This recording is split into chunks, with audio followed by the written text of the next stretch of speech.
In this lecture, we're going to be talking about Python classes. And you're going to see that classes are essentially a cross between C++ classes and Modula 3 classes. So a cross between C++ and Modula 3. Now, the syntax is very C++-like in my opinion, but an important distinction is that C++ uses something called a class instance model, and Python uses something called a prototype instance model. So the class instance model is the one you're familiar with. The class is immutable, and you use the class at runtime to stamp out instances. So the class is a template or blueprint that stamps out instances. And it's not an object. So whereas an instance is an object, a class is not an object. In contrast, in a prototype instance system, the prototype is an object. So your class, in effect, is an object. It's an object that exists at runtime. And it's immutable. So you are allowed to add new instance variables, delete instance variables, add methods, subtract methods, and change the definitions of methods. Now, it is still a blueprint for stamping out instances. But if you alter the blueprint, then the instances that are stamped out later will reflect this new blueprint. Furthermore, it is quite possible. Well, the instances that you created before you changed it may or may not be affected by the change. So we'll discuss that in a moment. So it's a blueprint that stamps out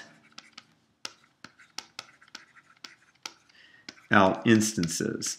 So let's take a look at what we mean by mutability and how it can affect both existing objects and new objects. So first of all, let's actually start with the way you would define a class so that we have something to work with. So it starts with the keyword class, the name, and then a colon. And then you can have either variable declarations or function definitions. So with a point, we would think that we'd have two instance variables, x and y, and then we might have a method, we'll call it addPoint, that adds 2 points together. And you'll see that we are actually taking two arguments. The first is a pointer to our instance object, which by convention in Python is called self. And the pointer is not implicitly passed to the method as it is in C++ and Java. You have to explicitly declare it as the first parameter. And if you forget to do so and you were to say define addPoint P1, P1 would actually point to the instance of the object. So be very careful. Make sure when you define these methods that self is your first parameter that you declare. So in this case, we're going to create a completely new point to hold the result of our addition. And you can see the way we create an instance is not with the new operator, but we simply give the name of the class, and then if we're going to pass arguments to the constructor, we would do it in the parentheses. And now we are going to set the x variable to self.x plus p1.x. So you can see that the way that we access our instance variables is with the dot operator. And you can also see that by default, everything is public. In fact, in a moment we'll discuss the fact that you can't really change that you're going to have to leave it as public. So this function is simply adding 2 points and then returning a new point.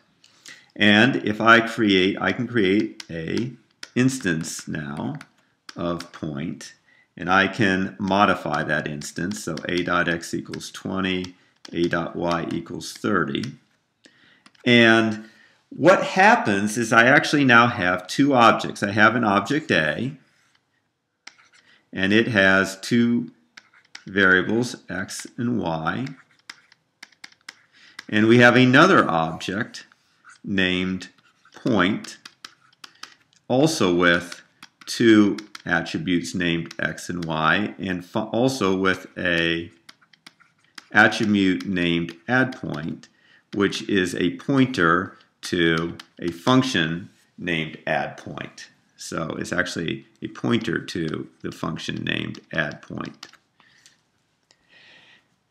So what happens is when we assign a value to a.x, it sets it in the local object. In fact, there is a variable in each object called underscore underscore dict underscore underscore, which is in effect a symbol table for that object. It contains all the attribute value bindings for that object. And in fact, when we create that object A, initially this symbol table was empty for A. So if initially, before we had done these two assignments, if we had said print a.x, what would have printed would have been 0. And the reason is Python would have first looked at A's symbol table, or A's dict, and seen that it was empty. So it then would have gone to the superclass, which is point, and it would have found the x variable there and printed that.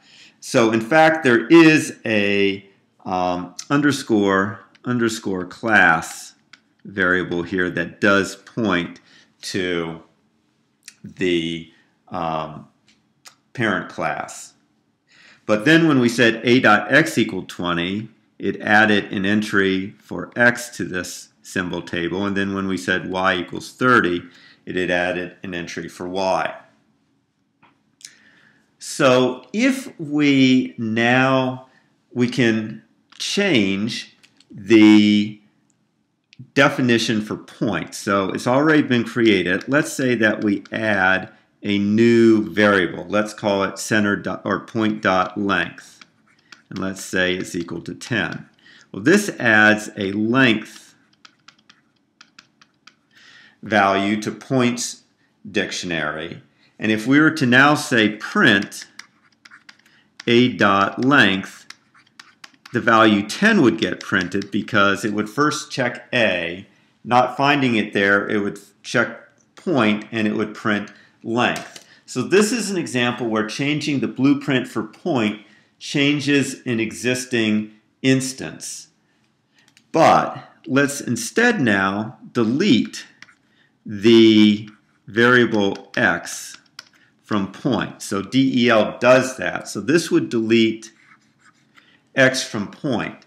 If we now say print a.x, it will still print 20 because the deletion is not a recursive operation. It won't delete the 20 from A's object. So it's assumed that A still wants to have this variable defined in its instance. So in this case, deleting the attribute x from point did not affect what happened with the existing instance A. However, if we later create a new instance B, B will not have an attribute for x because it does not exist in the parent class point.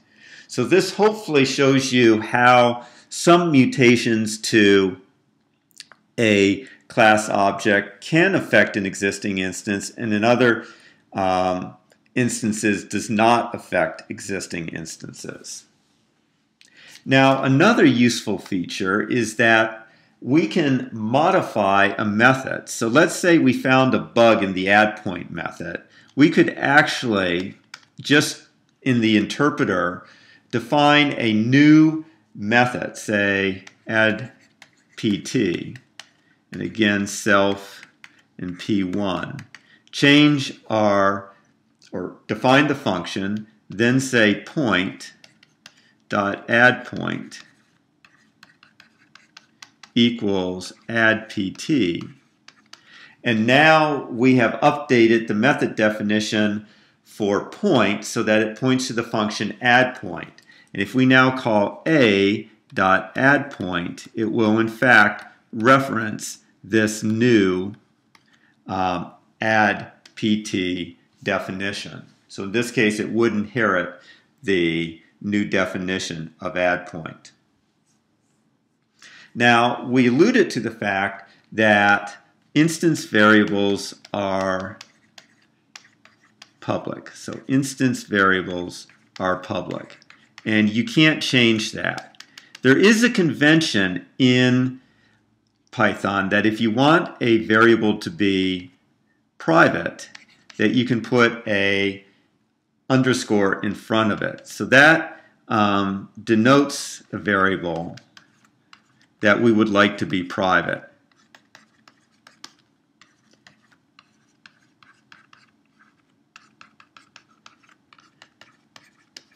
And by putting the underscore in front of it, it certainly makes it more difficult for someone using an instance object to get at the variable, simply because they're unlikely to put an underscore in front of it accidentally. But you can't stop a determined person from getting at this variable. If they really want to get at it, they can, and you can't easily stop them, at least not with any techniques we're going to talk about in this course. So you should just assume your instance variables are public, but if you really want to make one private, put a underscore in front of it. You're not stopping someone from getting access, but at least you're conveying that you would like it to be. The next thing we're going to talk about is the distinction between instance versus class variables.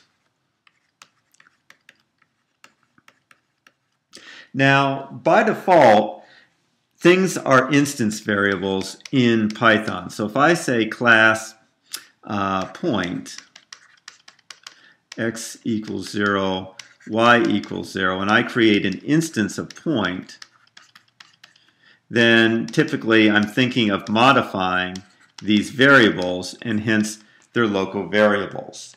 But we need to be careful, because sometimes we might define a variable that contains a mutable type. So let's change our definition here from point to dog.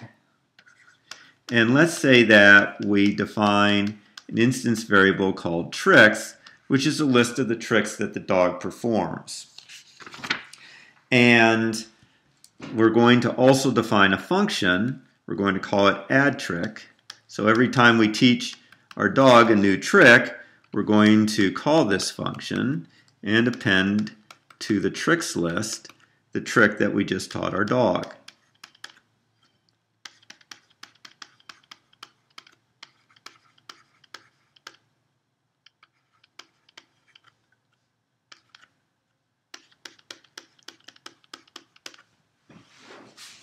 Okay, so let's see what happens. I'm going to create two dogs, Smiley and Ever.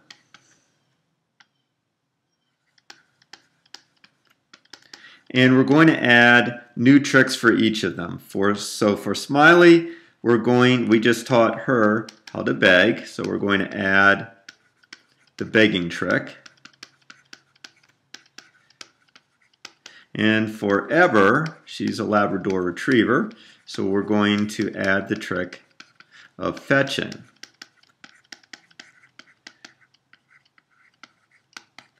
So we might think now that if we were to look at smiley.tricks, that we would see just the beg. So we expect to just see a list with beg.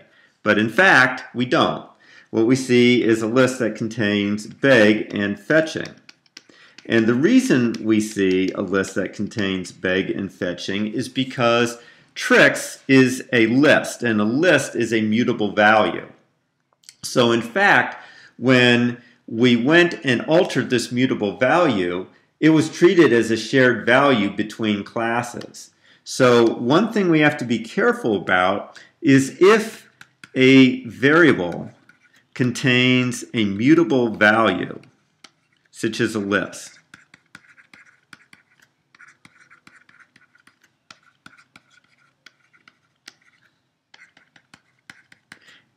and we mutate the value,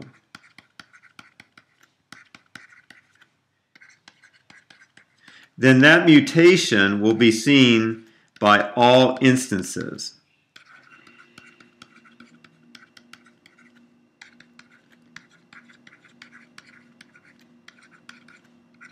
So all instance objects. Which means in effect that objects that store, so in effect, vars that store mutable values are class variables.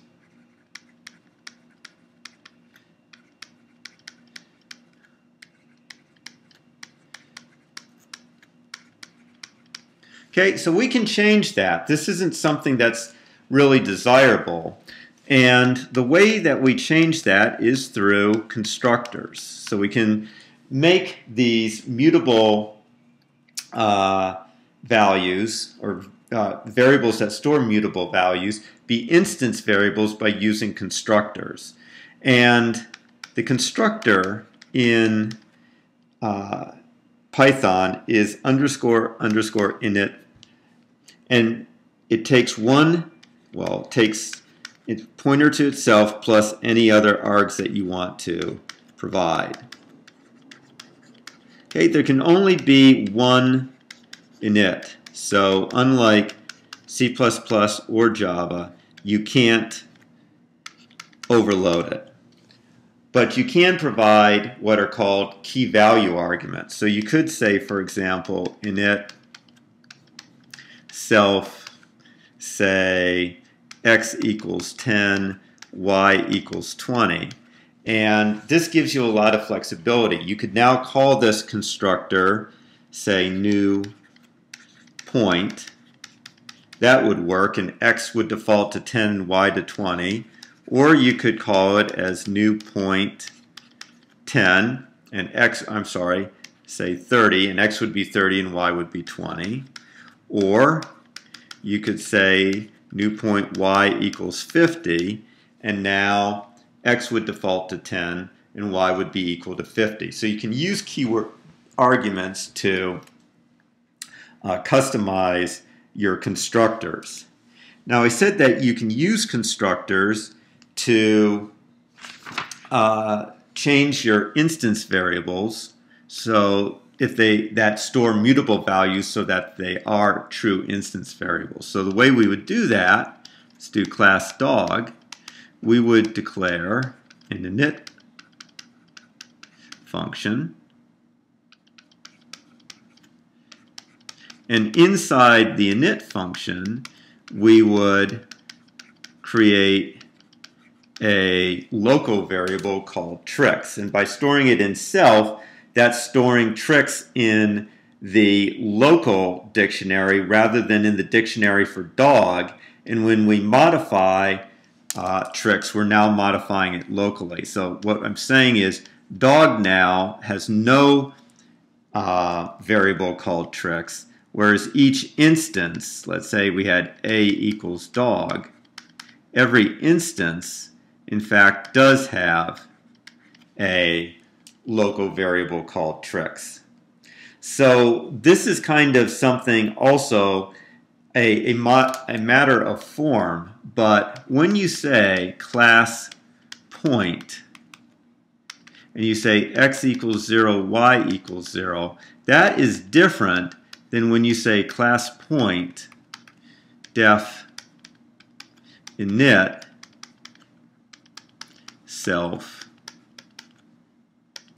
self.x equals 0 and self.y equals 0. The reason it's different is in the former case, you have put x and y into the class object for point.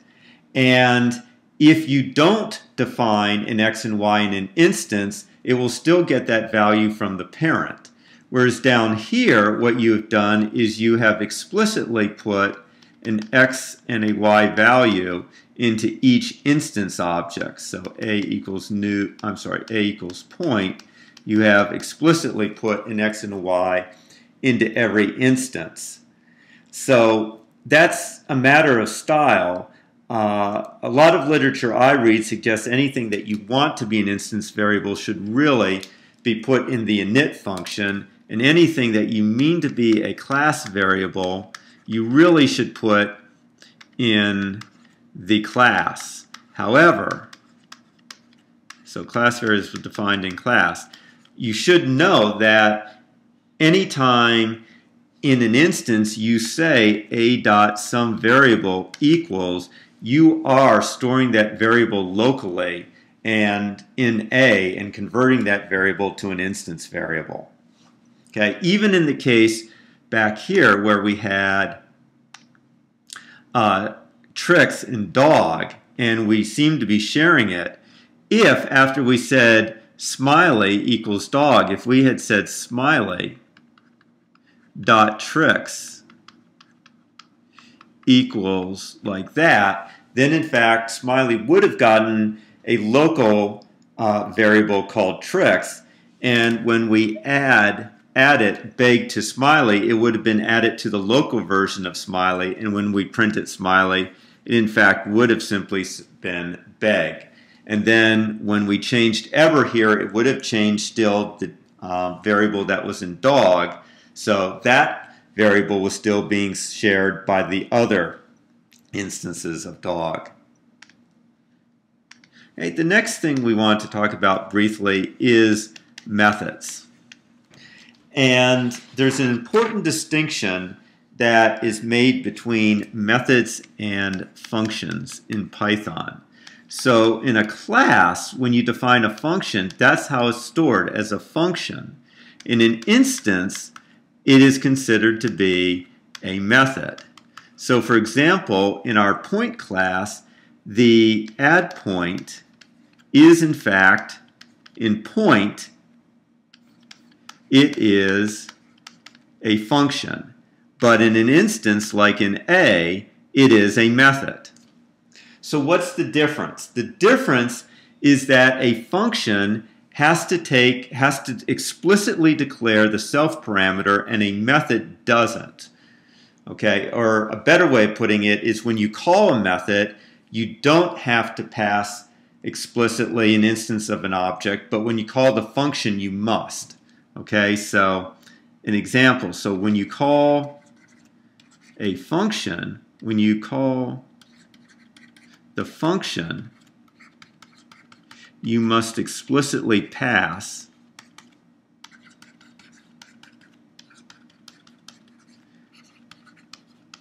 a pointer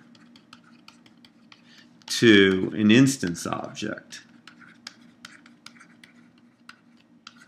But when you call a method, you do not have to.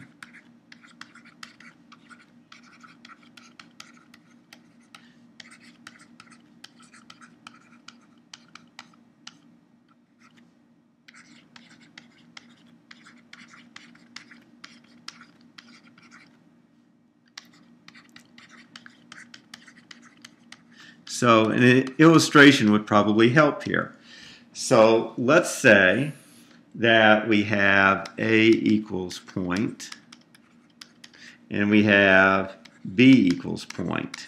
And we want to create a new point C that is the sum of A and B. There are two ways to do that. I could say, first of all, C equals point dot add point. Now, because I'm calling the class objects function, it is a function, and I would have to pass explicitly a pointer to both A and B. Or I could call A's add point, and now because it's an instance object, add point is a method, and I only have to pass B as an argument because Python automatically passes in a reference to A as the instance object. So you normally are going to call it like this as a method. But if you do call the base, or if you call the functions, if you call the class objects function, then you're going to have to pass in an explicit object. Okay, so that brings us finally to inheritance. So Python supports both single and multiple, although for this course in exercises you'll only have to worry about single inheritance. But the syntax is you give the name of the class, so let's say we're defining a Labrador Retriever, and then in parentheses you give the name of the base class. And then you can provide additional either function definitions or additional attributes. So here I'm adding a new one called hair equals short. And if you're going, a couple things. First of all, if we're going to be defining in a constructor, we need to make sure that we explicitly call the parent's constructor. So this is one case where we have to explicitly call a function in the parent, and therefore we're going to have to explicitly pass self to it along with our other arguments.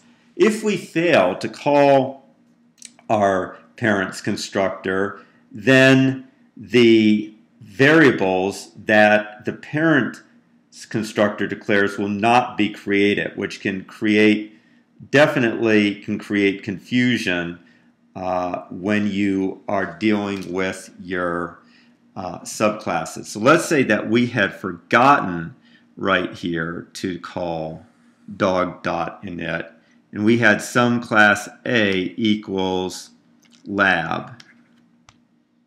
Okay, and let's say we tried to say print a dot tricks.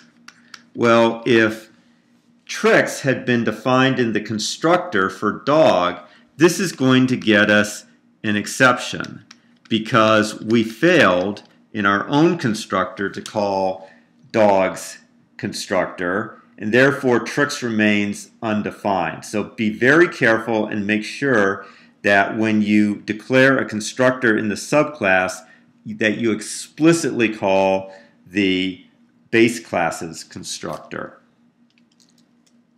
Second thing with inheritance is that all methods are virtual, and you cannot make a method be non-virtual. So anytime you create a method with the same name in the subclass, so if I said lab is subclass of dog and I were to say def add trick, that definition is going to override whatever definition I had in dog. So anytime I now say A equals lab and I call A dot add trick, it's going to call the method from lab. So inheritance, very simple. That's basically, you just need to know about the fact that you need to make sure you call your parent's constructor. So I shouldn't write it like that. You have to call your parent's constructor. All methods are virtual. Although Python supports multiple inheritance, we're not going to consider it in this course. You should feel free to read the short bit of notes on it, but you'll not be responsible for it on an exam. This therefore concludes our video on Python classes.